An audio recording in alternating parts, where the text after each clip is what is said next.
Hi all, welcome to my class. അപ്പോൾ ഇന്നത്തെ ക്ലാസ്സിൽ ഞാൻ പറയാൻ പോകുന്നത് നമ്മുടെ class 6 Kerala syllabus class 6 Christmas എക്സാമിൻ്റെ സിലബസിനെ പറ്റിയിട്ടാണ് കേട്ടോ. അതായത് നിങ്ങൾക്ക് ഏതെല്ലാം ചാപ്റ്റേഴ്സാണ് ഓരോ സബ്ജക്റ്റിൽ പഠിക്കാം എന്നതിനെ പറ്റിയിട്ടാണ് ഇന്നത്തെ വീഡിയോയിൽ നമ്മൾ ഡിസ്കസ് ചെയ്യാൻ പോകുന്നത്. വീഡിയോയിലേക്ക് കടക്കുന്നതിന് മുന്നേ നമ്മുടെ ചാനൽ ആരെങ്കിലും ആദ്യമായിട്ട് കാണുന്നുണ്ടെങ്കിൽ ഒന്ന് സബ്സ്ക്രൈബ് ചെയ്ത് സപ്പോർട്ട് ചെയ്യുക കേട്ടോ. പിന്നെ ഞാനിടുന്ന വീഡിയോസൊക്കെ ഇഷ്ടപ്പെട്ടിട്ടുണ്ടെങ്കിൽ നിങ്ങളുടെ കൂട്ടുകാർ കൂടി ഒന്ന് ഷെയർ ചെയ്ത് കൊടുക്കാം. ഞാൻ ഇന്നലെ ഒരു വീഡിയോ ചെയ്തിട്ടുണ്ടായിരുന്നു. അപ്പോൾ അതിൽ പറഞ്ഞത് നമ്മുടെ അക്കാദമിക് കലണ്ടർ അനുസരിച്ച് ഡിസംബർ 11 എക്സാം സ്റ്റാർട്ട് ചെയ്യേണ്ടിയിരുന്നത്. പക്ഷേ എലക്ഷനെ ബേസ് ചെയ്തിട്ട് നമ്മൾ ഡേറ്റിൽ അങ്ങോട്ടോ ഇങ്ങോട്ടോ എന്നില്ലാത്ത രീതിയിലാണ് നിൽക്കുന്നത്. അതായത് കുറച്ച് എക്സാം ഇപ്പം നടത്തിയിട്ട് പിന്നെ എലക്ഷൻ കഴിഞ്ഞിട്ട് ബാക്കിയുള്ള എക്സാം, അഥവാ ഒരു ദിവസം തന്നെ 2 എക്സാം, അല്ലെങ്കിൽ വെക്കേഷൻ കഴിഞ്ഞിട്ട് കുറച്ച് എക്സാം, അങ്ങനെ. അപ്പോൾ എങ്ങനെയാണെങ്കിലും നിങ്ങളൊന്ന് ഊഹിച്ച് നോക്കിക്കഴിഞ്ഞാൽ നമുക്കറിയാം, നമുക്ക് വെക്കേഷൻ ഏകദേശം ഏത് ഡേറ്റിൽ കഴിയും, ഡിസംബർ ലാസ്റ്റോടുകൂടി കഴിയും എന്ന് നിങ്ങൾക്കറിയാം. അപ്പോൾ എങ്ങനെയാണെങ്കിലും നിങ്ങളുടെ കയ്യിൽ ഒരു മാസത്തെ സമയമുള്ളൂ. അപ്പോൾ ബാക്കി എക്സാം മുൻകൂട്ടി തുടങ്ങുകയാണെന്നുണ്ടെങ്കിൽ നിങ്ങൾ അത് ഇപ്പം തന്നെ, കാരണം നമുക്ക് ഇനി നവംബർ പകുതി എന്ന് പറയാനുള്ള സമയമൊന്നുമില്ല. അതും കഴിഞ്ഞു അല്ലേ, വിരലിലെണ്ണാവുന്ന ദിവസം കൂടിയും കഴിഞ്ഞ് കഴിഞ്ഞാൽ നമ്മുടെ നവംബർ മാസം കഴിയായി. അപ്പോൾ നമ്മൾ ഉള്ള സമയം നമ്മൾ ഉപകാരപ്പെടുത്തിയിട്ട് നമുക്ക് പഠിച്ചെടുക്കുക എന്നുള്ളതാണ് നമ്മളെ പറ്റിയിട്ടുള്ള ഏറ്റവും വലിയ കാര്യം എന്ന് പറയുന്നത്. കാരണം ഇനിയിപ്പോൾ പലരും വിചാരിക്കും വെക്കേഷൻ കഴിഞ്ഞിട്ടല്ലേ, അങ്ങനെയാണെന്നുണ്ടെങ്കിലും നിങ്ങൾക്ക് അത്യാവശ്യം പഠിച്ചെടുക്കാനുണ്ട്. അപ്പോൾ വെക്കേഷൻ ഒരു 10 ദിവസമാണ് നിങ്ങൾക്ക് കിട്ടുക. അപ്പോൾ ചിലപ്പോൾ അതിന് മുന്നേ കുറച്ച് എക്സാം നടത്തുകയാണെങ്കിൽ അപ്പോഴും നിങ്ങൾ പെട്ടുപോയി. ഇപ്പോഴും ഒഫീഷ്യലായിട്ട് അവർ ടൈം ടേബിൾ പുറത്ത് വിട്ടിട്ടില്ല. പക്ഷേ ഇങ്ങനെ ഒരു ന്യൂസ് വരുന്നുണ്ട്, എലക്ഷൻ വരുന്ന കാരണം എക്സാം നിങ്ങൾ ഓണം എക്സാം നടത്തിയ പോലെ സ്മൂത്തായിട്ട് നമുക്ക് ആ ഒരു ഡേറ്റ് കിട്ടണം എന്നില്ല. ചിലപ്പോൾ അങ്ങോട്ടോ ഇങ്ങോട്ടോ എങ്ങനെയാണെങ്കിലും നമ്മളത് ഒരുപാട് ടെൻഷൻ അടിപ്പിക്കുന്ന ഒരു കാര്യമാണ് അല്ലേ എക്സാം. എൻ്റെ ഒരു അഭിപ്രായത്തിൽ വെക്കേഷന് മുന്നേ എക്സാം കഴിയുന്നതാണ് എപ്പോഴും ബെറ്റർ. ബിക്കോസ് നമുക്ക് ആ ഒരു വെക്കേഷൻ എൻജോയ് ചെയ്യാൻ വേണ്ടി പറ്റും. അല്ലെങ്കിൽ നമുക്ക് എന്താ വെക്കേഷനും കൂടി ഇരുന്ന് പഠിക്കേണ്ടി വരും അല്ലേ.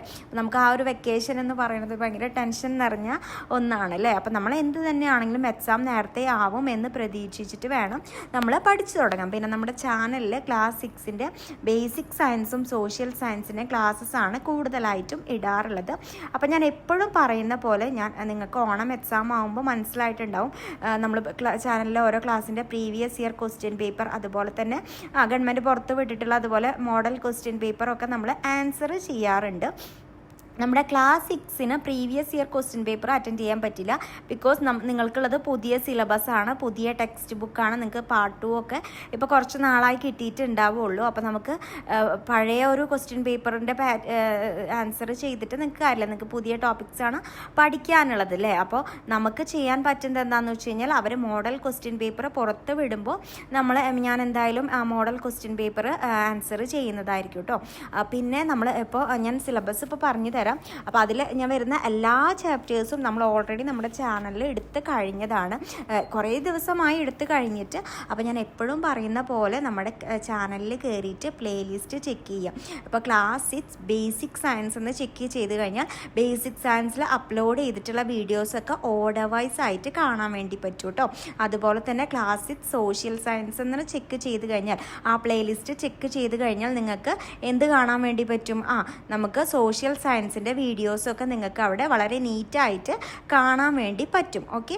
പിന്നെ നമ്മൾ പല ചാപ്റ്റേഴ്സ് ഇടുമ്പോൾ പാർട്ട് 1 പാർട്ട് 2 ആയിട്ടാണ്. വലിയ ചാപ്റ്റേഴ്സൊക്കെ ആകുമ്പോൾ നിങ്ങൾ ഒരുപാട് പറഞ്ഞ് ബോറടിപ്പിക്കാതെ സ്പ്ലിറ്റ് ചെയ്തിട്ടാണ് ക്ലാസ് ഇടാറുള്ളത്. അപ്പോൾ നമ്മുടെ ലെറ്റസ് എക്സസും എക്സ്റ്റൻഡഡ് ആക്ടിവിറ്റീസൊക്കെ നമ്മൾ കൂടുതലായിട്ടും പാർട്ട് 2 വരിക. കാരണം ഞാൻ ഓർഡർ വൈസ് ആണ് ക്ലാസ് എടുക്കുന്നത്. അപ്പോൾ പലരും കമൻറ്റിൽ ചോദിക്കുന്നത് കേട്ടിട്ടുണ്ട്, നമ്മൾ ഫസ്റ്റ് പാർട്ട് കണ്ടതിന് ശേഷം പിന്നെ ആക്ടിവിറ്റീസ് എവിടെ, അതിൻ്റെ ആൻസേഴ്സ് എവിടെയെന്നൊക്കെ ക്വസ്റ്റ്യൻ ചോദിക്കുന്നത് കേട്ടിട്ടുണ്ട്. അപ്പോൾ അവരോട് പറയാനായിട്ടാണ് ഞാൻ കൂടുതലായിട്ടും പാർട്ട് 1 പാർട്ട് 2 ഒക്കെ ആയിട്ടാണ് ഇപ്പോൾ ഇടുന്ന ചാപ്റ്റേഴ്സൊക്കെ ഇട്ടിട്ടുള്ളത്. അപ്പോൾ ആദ്യത്തേലൊക്കെ പാർട്ട് 1 2 3 4 എന്നൊക്കെ ഇട്ടിട്ടുണ്ടായിരിക്കും. അപ്പോൾ നിങ്ങൾ പ്ലേലിസ്റ്റ് ചെക്ക് ചെയ്യുമ്പോൾ നിങ്ങൾക്ക് ഓർഡർ വൈസ് തന്നെ കാണാൻ വേണ്ടി പറ്റും കേട്ടോ. പിന്നെ നമുക്ക് ചാപ്റ്ററിലേക്ക് പോവാം. നമ്മൾ ബേസിക് സയൻസ് എടുത്ത് നോക്കി കഴിഞ്ഞു കഴിഞ്ഞാൽ, കഴിഞ്ഞ ഓണം എക്സാമിന് ആദ്യത്തെ 3 ചാപ്റ്റേഴ്സ് ആയിരുന്നു ഉണ്ടായിരുന്നത്. അപ്പോൾ ഓണം എക്സാമിന് ഏതൊക്കെയാണ്? Food for health, Marvel of the magnetic റിയലം, അതുപോലെ ലെറ്റ് സ്റ്റാൻഡ് സ്ട്രെയിറ്റ്. അപ്പോൾ ഈ ഒരു 3 ക്ലാസ്സസ്, ഇതിൻ്റെ 3 ഡീറ്റെയിൽ ആയിട്ടുള്ള ക്ലാസ്സസ് നമ്മൾ അപ്ലോഡ് ചെയ്തിട്ടുണ്ട്.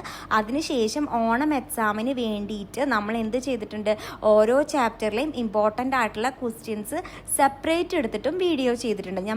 ഞാൻ എല്ലാ കാര്യങ്ങളും വളരെ നീറ്റായിട്ട് തന്നെയാണ് എല്ലാ വീഡിയോസും ചെയ്തിട്ടുണ്ട്. പിന്നെ അതിൻ്റെ ഓണം എക്സാമിൻ്റെ മോഡൽ ക്വസ്റ്റ്യൻ പേപ്പറും പിന്നെ നിങ്ങൾക്ക് എക്സാം കഴിഞ്ഞിട്ടുള്ള ക്വസ്റ്റ്യൻ പേപ്പറും നമ്മൾ ആൻസർ ചെയ്തിട്ടുണ്ട്. അപ്പോൾ ഞാൻ എപ്പോഴും പറയുന്ന പോലെ ചാനലിൽ കയറിയിട്ടൊന്ന് ചെക്ക് ചെയ്ത് നോക്കുക കേട്ടോ, പ്ലേലിസ്റ്റ് ചെക്ക് ചെയ്ത് നോക്കുക. അപ്പോൾ അത് നമ്മൾ ഡീറ്റെയിൽ ആയിട്ട് പറഞ്ഞ് പഠിപ്പിച്ചിട്ടുള്ള കാര്യമാണ്. അപ്പോൾ നിങ്ങൾക്ക് ഞാൻ എപ്പോഴും പറയുന്ന പോലെ നിങ്ങൾ ഫോക്കസ് ചെയ്യേണ്ട ചാപ്റ്റേഴ്സ് എന്ന് പറയുന്നത് കൂടുതലായിട്ട് എന്ന് വെച്ച് ആദ്യത്തെ 3 ഓണം എക്സാമിന് ചോദിച്ചത് പഠിക്കേണ്ട എന്നല്ല, അതിനേക്കാൾ കൂടുതൽ നിങ്ങൾക്ക് ക്രിസ്മസ് എക്സാമിന് ചോദിക്കുന്നത് അടുത്ത 3 ചാപ്റ്റേഴ്സ് ആയിരിക്കും കേട്ടോ. ഫ്ലവറിങ് ആൻഡ് ഫ്രൂട്ടിങ്, പിന്നെ association of substances, tiny chambers of life, അതായത് 4th, 5th, 6th ഈ ഒരു 3 ചാപ്റ്ററിൻ്റെ വീഡിയോ നമ്മളെ ചാനലിൽ ഓൾറെഡി ചെയ്തതാണ്. അപ്പോൾ ഇനി നമ്മൾ എന്ത് ചെയ്യുക, ഇപ്പം ഞാൻ പറഞ്ഞ ലാസ്റ്റത്തെ 3 ചാപ്റ്റർ നന്നായിട്ട് ഫോക്കസ് ചെയ്ത് ആദ്യം പഠിക്കുക. അതിനുശേഷം നിങ്ങൾ ഓണം എക്സാമിൻ്റെ ടോപ്പിക്സ് ആദ്യത്തെ 3 ചാപ്റ്റർ റിവൈസ് ചെയ്തെടുക്കുക കേട്ടോ. കാരണം അതിൽ നിന്നും ക്വസ്റ്റ്യൻസ് ചോദിക്കാം, പക്ഷെ കൂടുതലായിട്ടും വെയിറ്റേജ് എടുത്ത് ചോദിക്കുന്നത് ഈ ലാസ്റ്റ് 3 ചാപ്റ്ററിൽ നിന്നാണ്. അപ്പം നിങ്ങൾ വേണമെന്നുണ്ടെങ്കിൽ നിങ്ങൾ കമൻറ്റ് ചെയ്യുക. കാരണം ഞാൻ ഓൾറെഡി ഡീറ്റെയിൽഡ് വീഡിയോസ് ചെയ്തതാണ്. നിങ്ങൾക്ക് പലരും ക്ലാസ് ടെസ്റ്റിൻ്റെ സമയം ഓരോ സ്കൂളുകളിൽ പല സമയത്തായിരിക്കും ക്ലാസ് ടെസ്റ്റ് ഉണ്ടാവുക. അപ്പോൾ നമുക്കത് കറക്റ്റായിട്ട് അറിയാൻ പറ്റില്ല. അപ്പോൾ ക്ലാസ് ടെസ്റ്റ് ആയി എന്ന് പറഞ്ഞിട്ടൊക്കെ എന്താ ചെയ്യുക, ഇമ്പോർട്ടൻറ്റ് വീഡിയോസ് തരുമോ എന്നൊക്കെ ചോദിക്കാറുണ്ട്. അപ്പോൾ ഞാനിപ്പോൾ അവരോട് പറയാറില്ല, നമ്മൾ ഓണം, ക്രിസ്മസ്, അതുപോലെ പബ്ലിക് എക്സാം ഈ സമയത്തൊക്കെ നമുക്ക് ഓൾറെഡി എല്ലാവർക്കും സെയിം ആണ്. അപ്പോൾ അതിനെ ബേസ് ചെയ്തിട്ട് നമ്മൾ ഇമ്പോർട്ടൻറ്റ് ക്വസ്റ്റ്യൻ ചെയ്യാറുണ്ട്. അപ്പോൾ നിങ്ങൾക്ക് ചാപ്റ്റർ വൈസ് ഇമ്പോർട്ടൻ്റ് ആയിട്ടുള്ള ക്വസ്റ്റ്യൻസ് ഒരു റിവിഷൻ ക്ലാസ് പോലെ വേണമെന്നുണ്ടെങ്കിൽ നിങ്ങളൊന്ന് കമൻറ്റ് ചെയ്യുക കേട്ടോ. ഓക്കെ, കമൻറ്റ് ചെയ്ത് കഴിഞ്ഞാൽ നമ്മൾ അതിനനുസരിച്ച് വീഡിയോ നിങ്ങളുടെ താല്പര്യപ്രകാരം നിങ്ങൾക്ക് ആവശ്യമുള്ള വീഡിയോസ് എന്തെങ്കിലും ഉണ്ടെന്നുണ്ടെങ്കിൽ നിങ്ങളൊന്ന് കമൻറ്റ് ചെയ്യുക. അപ്പോൾ നമുക്കത് ചെയ്യാവുന്നതാണ് കേട്ടോ. ഇനി നമുക്ക് അടുത്തത് പറയാനുള്ളത് സോഷ്യൽ സയൻസ് ആണ്. അപ്പോൾ കഴിഞ്ഞ ഓണം എക്സാമിന് ആദ്യത്തെ 4 ചാപ്റ്ററായിരുന്നു ഉണ്ടായിരുന്നത്. Early humans and civilisation, early states, അതുപോലെ state and government, from the globe to the map. ഇത്രയും ചാപ്റ്ററാണ് ഓണം എക്സാമിന് ഉണ്ടായിരുന്നത് കേട്ടോ. അപ്പോൾ അതിനെ ബേസ് ചെയ്തിട്ടുള്ള നമ്മൾ മോഡൽ ക്വസ്റ്റ്യൻ പേപ്പറും ഇമ്പോർട്ടൻറ്റ് ക്വസ്റ്റ്യൻസൊക്കെ നമ്മൾ ചെയ്തതാണ്. നിങ്ങൾക്ക് അതിൽ ഏതെങ്കിലും ഭാഗം ഡൗട്ട് ഉണ്ടെന്നുണ്ടെങ്കിൽ നിങ്ങൾ കമൻറ്റിൽ ചോദിക്കുക, ഏതെങ്കിലും ചാപ്റ്റേഴ്സിൻ്റെ വീഡിയോസ് വേണമെന്നുണ്ടെങ്കിൽ കേട്ടോ. അപ്പോൾ അതിനനുസരിച്ച് നമ്മൾ ചെയ്യാം കേട്ടോ. പിന്നെ നമുക്ക് ഈ ഒരു ക്രിസ്മസ് എക്സാമിന് അടുത്ത ഒരു 4 ചാപ്റ്റർ, അതിൽ 3 ചാപ്റ്റർ വരെ ഉള്ളത്, അതായത് 5ാമത്തെയും 6ാമത്തെയും 7ാമത്തെയും ചാപ്റ്റർ നമ്മുടെ പഴയ ടെക്സ്റ്റ് പാർട്ട് 1 ടെക്സ്റ്റ് ബുക്കിലുള്ളതാണ്. Culture and cultural diversities, from agriculture to industry through the continents. പിന്നെ നമ്മുടെ പുതിയ ടെക്സ്റ്റ് ബുക്കിലെ 8ാമത്തെ പാഠം ടുവാർഡ് സൗത്ത് ഇന്ത്യൻ ഹിസ്റ്ററി. ഇത്രയാണ് നമുക്ക് ക്രിസ്മസ് എക്സാമിന് സോഷ്യൽ സയൻസിൽ നിന്ന് പ്രതീക്ഷിക്കാവുന്ന ചാപ്റ്റേഴ്സ് കേട്ടോ. അപ്പോൾ നമ്മളെല്ലാ ചാപ്റ്റേഴ്സിൻ്റെയും വീഡിയോ എടുത്തു കഴിഞ്ഞതാണ്. ഇനി നിങ്ങൾക്കൊരു റിവിഷൻ ക്ലാസ്, ഇപ്പോൾ സോഷ്യൽ സയൻസിൻ്റെ കാര്യമാണ് ചോദിക്കുന്നത്, റിവിഷൻ ക്ലാസ് പോലെയോ ഏതെങ്കിലും ടോപ്പിക്കോ ഏതെങ്കിലും ചാപ്റ്ററോ വേണമെന്നുണ്ടെങ്കിൽ നിങ്ങൾ കമൻറ്റ് ചെയ്യുക. അപ്പോൾ അതിനനുസരിച്ച് നമുക്ക് വീഡിയോ ചെയ്യാം. ഞാൻ എപ്പോഴും പറയുന്ന പോലെ നിങ്ങൾ ഏത് പഠിക്കുന്നുണ്ടെങ്കിലും ഞാൻ മെയിനായിട്ട് എടുത്ത ക്ലാസ് എടുത്ത് പഠിക്കുക. കാരണം നമ്മൾ ലൈൻ ബൈ ലൈൻ ആയിട്ട് നിങ്ങളുടെ ടെക്സ്റ്റ് ബുക്കിലകത്തുള്ള എല്ലാ കാര്യങ്ങളും എക്സ്പ്ലെയിൻ ചെയ്ത് അതിൻ്റെ ആക്ടിവിറ്റീസും കാര്യങ്ങളും പറഞ്ഞ് ആൻസറും അവിടെ കൊടുത്തിട്ടാണ് നമ്മൾ ക്ലാസ് എടുത്തിട്ടുള്ളത്. അപ്പോൾ അതൊന്ന് ചെക്ക് ചെയ്യുക, എപ്പോഴും പറഞ്ഞ പോലെ. പിന്നെ നമ്മുടെ സോഷ്യൽ സയൻസ് ടഫാണെന്ന് വിചാരിക്കുക.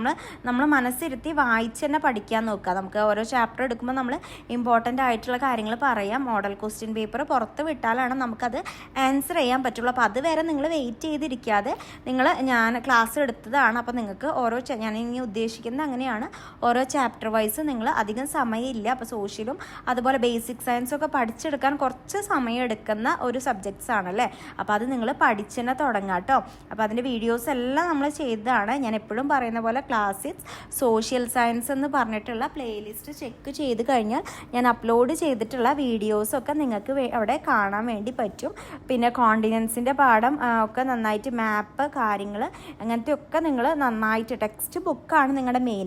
നിങ്ങൾക്കറിയാം ഓണം എക്സാം കഴിഞ്ഞപ്പോൾ ഏകദേശം എങ്ങനെയാണ് നിങ്ങൾക്ക് ക്വസ്റ്റ്യൻ പേപ്പർ വരാമെന്ന് നിങ്ങൾക്ക് മനസ്സിലായിട്ടുണ്ടാവും. ഡയറക്റ്റായിട്ട് ഒന്നും ചോദിക്കുന്നതല്ല, എന്ന് വെച്ച് ടെക്സ്റ്റ് ബുക്കിൽ ഇല്ലാത്ത ഒന്നും അവർ ചോദിക്കുന്നില്ല. അത് വായിച്ച് മനസ്സിലാക്കി പഠിച്ച കുട്ടിക്ക് ഫുൾ മാർക്ക് വാങ്ങാൻ പറ്റുന്ന രീതിയിൽ തന്നെയാണ് അവരെപ്പോഴും ക്വസ്റ്റ്യൻ പേപ്പർ ഇടാറുള്ളത്. ചില കുട്ടികൾ കാണാപ്പാഠം പഠിച്ച് അല്ലെങ്കിൽ അങ്ങനത്തെ ഒരു രീതിയിൽ പോകുന്നതുകൊണ്ടാണ് പലർക്കും അങ്ങനെ ഒരു ഇത് വരുന്നത്. നിങ്ങൾ നീറ്റ് ആൻഡ് ക്ലീൻ ആയിട്ട് പഠിച്ചിട്ടുണ്ടെങ്കിൽ നിങ്ങൾക്ക് എന്തായാലും എന്ത് ചെയ്യാൻ പറ്റും, ആൻസർ ചെയ്യാൻ പറ്റും. ഇപ്പോൾ സയൻസ് ഒക്കെ എടുത്ത് നോക്കിക്കഴിഞ്ഞാൽ ഏതോ ഒരു ചാപ്റ്ററിലാണെങ്കിലും ഒരുപാട് എക്സ്പീരിമെൻറ്റ്സ് ഒക്കെ പറഞ്ഞു പോകുന്നുണ്ട്. അപ്പോൾ നിങ്ങൾ എന്ത് ചെയ്യണം, അതിപ്പോൾ അസോസിയേഷൻ ഓഫ് സബ്സ്റ്റൻസ് ആ ചാപ്റ്ററിലൊക്കെ നമ്മൾ പറയുന്നുണ്ട് അല്ലേ, എല്ലാത്തിലും ഉണ്ട്. അപ്പോൾ എല്ലാ എക്സ്പീരിമെൻറ്റ്സും നിങ്ങൾ നന്നായിട്ട് വായിച്ച് മനസ്സിലാക്കി പഠിച്ചാൽ നിങ്ങൾക്ക് ഡിസ്ക്രൈബ് ചെയ്ത് എഴുതാൻ വേണ്ടിയിട്ടും പറ്റും കേട്ടോ. ഓക്കെ, അപ്പോൾ എല്ലാവരും നന്നായിട്ട് പഠിക്കുക. Thank you.